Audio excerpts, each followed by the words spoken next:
All right, before we get into this, I want to set the stage a little bit. We're looking at a case out of New Jersey where a Woodbridge police officer, actually a sergeant, has been indicted by a state grand jury for aggravated manslaughter following a fatal police shooting. That alone should tell you this isn't your typical use of force review. Indictments in police shootings are rare, especially for sergeants. They're happening more and more, but in the grand scheme of things, they're pretty rare. But according to the Attorney General's office, this all stems from a May 29th, 2025 incident involving a man named Amar Allen. He was reportedly armed with a baseball bat. And the officers got called to a disturbance call. During the call, officers made contact, they gave commands, and at some point, Sergeant Marco Bruno arrived on scene, and he fired 6 shots, ultimately killing Allen. The case went through a full investigation process, including body cam, surveillance footage, 911 calls, and witness statements, and after reviewing all of that, a grand jury didn't just decline charges, they actually came back with first-degree aggravated manslaughter. And that's a pretty high bar. I'm not really familiar with New Jersey code, but that's pretty bad. Aggravated manslaughter. So going into this, understand this isn't just social media outrage. This isn't Monday morning quarterbacking. This is a case where the state itself is saying, based on the evidence, this may have crossed the line into a bad shoot and criminal conduct. So now I haven't seen the footage yet. I've heard about it. People are sending it to me and want to know my reaction. I think the body cam footage was just released not too long ago, and I've got it ready to go to watch for the first time, courtesy of Police Activity's YouTube channel. So what you're about to watch is my real-time reaction as someone who does this job and understands use of force policy and what officers are trained to do in this situation. But before we get into it, this video is sponsored by Beard Brand. If you've ever looked at my beard and thought, it actually looks put together for once, it's not by accident. It starts with Beard Brand. Their stuff isn't just about throwing some oil in and hoping for the best. It's actually designed to keep your beard clean, soft, and looking like you didn't just roll out of bed and hope for the best. And if you don't have a beard, they've got you covered. They've got a full line of men's grooming products, hair care, styling products, everything you'd use anyway, just better quality. So whether you've got a full beard, you're thinking about growing one, or you're just trying to look like you have your life together for 5 minutes, or if you're a woman who thinks your man needs a little extra grooming help, go check them out. If you purchase through the link in the description, I benefit and we can grow this podcast. This video is also sponsored by 945 Industries. If you carry every day like I do, you already know most gear out there is either uncomfortable, prints like crazy, or just doesn't hold up. 945 Industries actually solves that. Their holsters are built for real-world carry, low-profile, comfortable, and designed so you're not constantly adjusting or worrying about printing. It's the kind of setup where once you wear it, you stop thinking about it, which is exactly how it should be.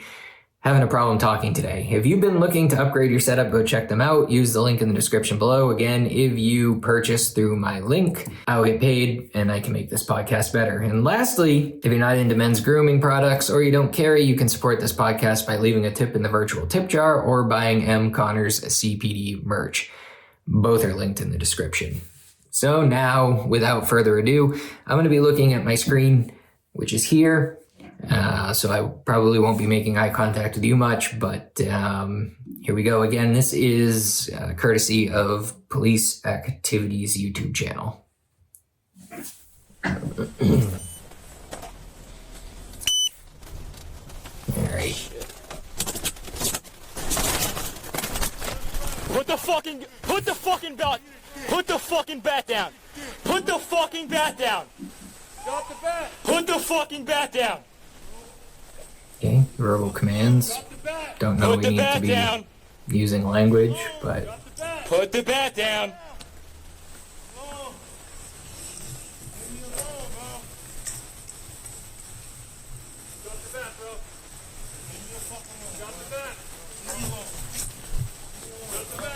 Keeping distance.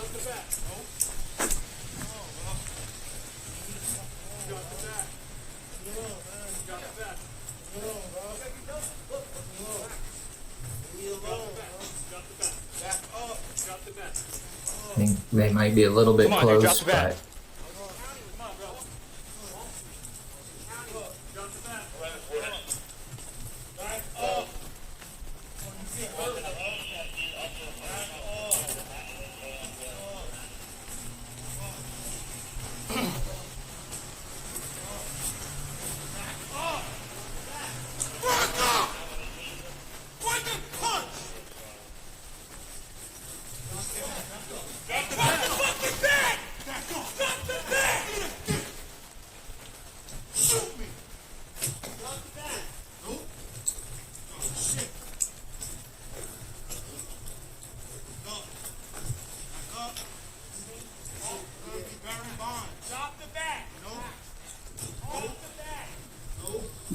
All right, so right off we see, multiple officers on the scene here. Like I said, a little bit close for my comfort. The spacing of them, they've got two up close to them. They've got a couple hanging back. I'm not sure that I like this setup here, the way they are tactically approaching, but that's neither here nor there at this point. What we do know is they've given numerous commands to drop the bat. Multiple officers have told him to drop the bat. He is clearly not complying. He's made some threatening motions. He is telling the officers, I believe, to get away. He swung the bat a few times aggressively. So clearly this guy's not complying, and he is threatening at this point.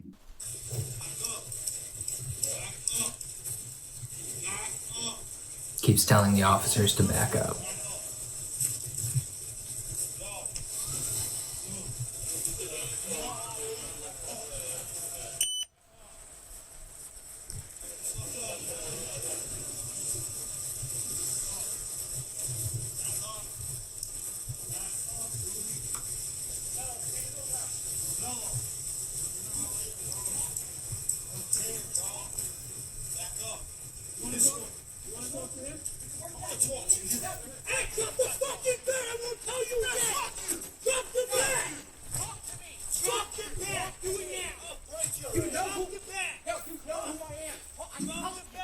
All right, so another officer yelled. Nobody's actually trying to de-escalate here.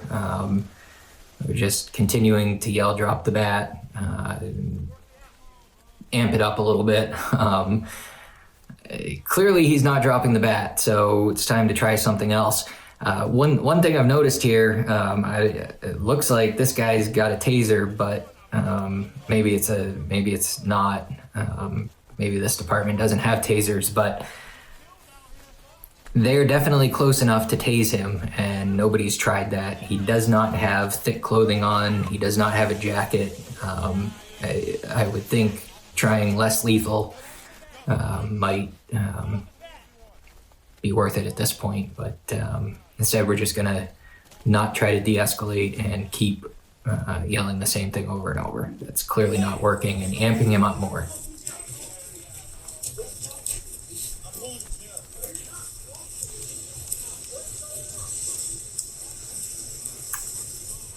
Somebody just asked him what's going on, so now it sounds like maybe somebody is trying to de-escalate, and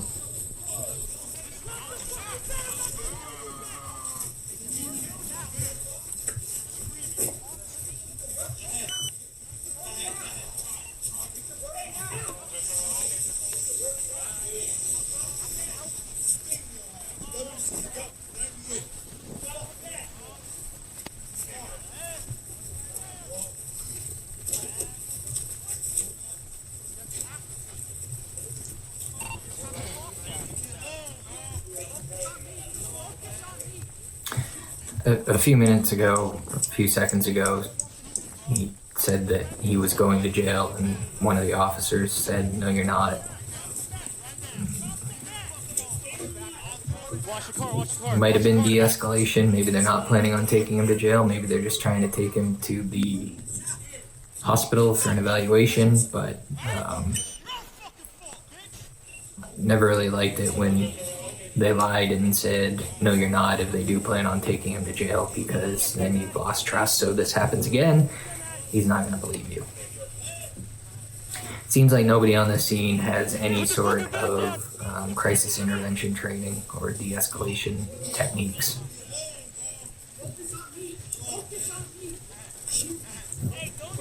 And he's telling them to shoot him.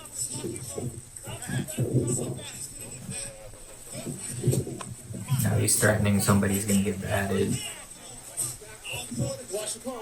In an aggressive stance.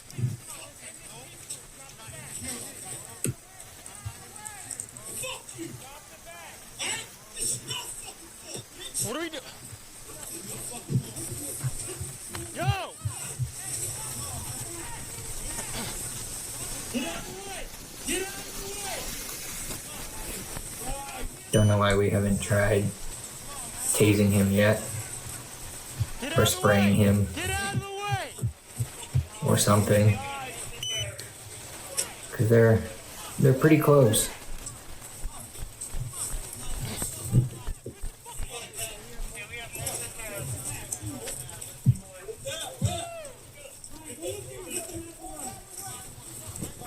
Get out of the way! Get the fuck back! Get the fuck back! Get out of the way!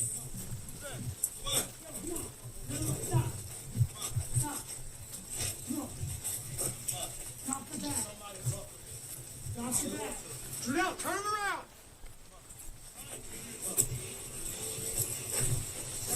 Put the fucking bat down! Don't do it! Drop the fucking bat. We got lethal cover. Drop the fucking bat. Someone get taser. Yeah,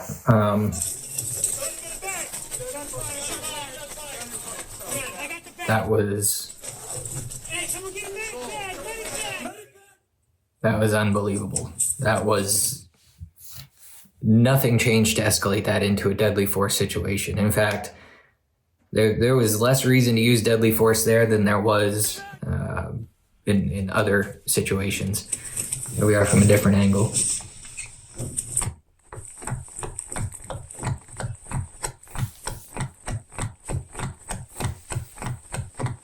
Drop the fucking bat now. Drop the fucking bat. Drop the fucking bat now. Drop the fucking bat now. Drop the fucking bat.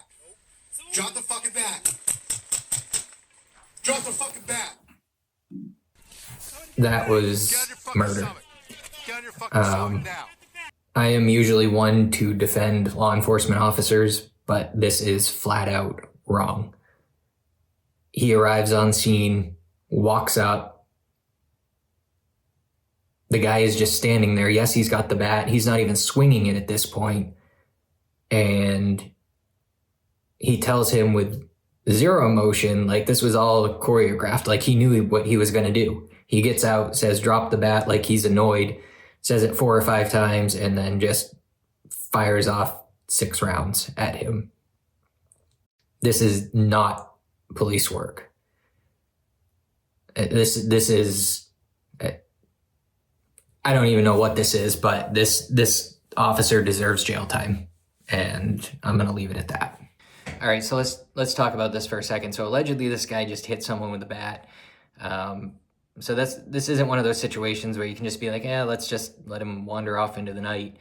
Not one of those situations. It's not a thing here. The police were called, and they have to stop him. They have to figure out what happened. This is a violent call. So, no, he's not listening. We can see that. They told him a million times to drop the bat. He's not dropping it. He's escalating at points. He's swinging it. He's being aggressive. He's making threatening movements with the bat. Yes, this is a deadly weapon. There's no debate there. He is being threatening with a deadly weapon. But we have to look at what the officers have right now. And what they have is they've got time, they've got distance, and they've got space. It's the middle of the night. Yes, a few cars have passed. Yes, we've heard the officers say, get those people away, get them out of here. But for the most part, they've got time. I mean, the guy is walking backwards. They're following him. That gives them time. There is no imminent danger with what he is doing right now. They've got distance. They didn't really give themselves much distance. They closed the gap a little bit more than I would have done, but they've got the distance, and they've got space. So what do I mean by that? Time. Again, he's not coming at them. He's not charging. There's not a lot of people around. So there's no right now or never moment. If he charged at them, that might be a different story, but he's not doing that. He's backing up. He is walking away. They're following him, which I'm not saying is wrong. They should follow him. They have to follow him, but they've got time. They've got distance. Again, he's not on top of them. There's room here.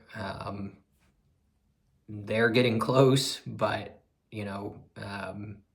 they have reaction time. If he charges, they can back up.